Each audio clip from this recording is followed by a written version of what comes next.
today's quick tip, we're going to look at washing your bike. Now, everyone knows what you do is get a bike wash, mix it with some water and put it in a sprayer like this to wash your bike. Now, a 2-litre one like this is fine if you're maybe going out racing and down at the track because it's easy to pack into your car. But what I've found is it doesn't last very long when you're washing your bike. You might only get 1-2 washes out of it, 3 if you're really pushing it, and I wouldn't do that anyway. So the best thing to do is go out and get yourself a monster one like this. 8 litres, that's the one that you want. You get a lot more washes out of. Of course, what you do is spray your bike down and then pressure wash it. For those really finicky people like myself out there, then you get a bucket, wash your bike, and of course pressure wash it down afterwards.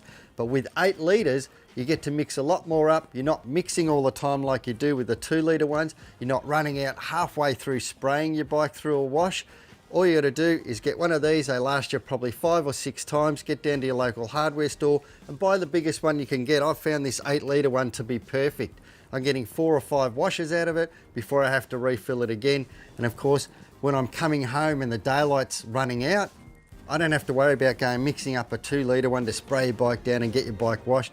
If you're in a hurry, this is the best thing to do when you're at home.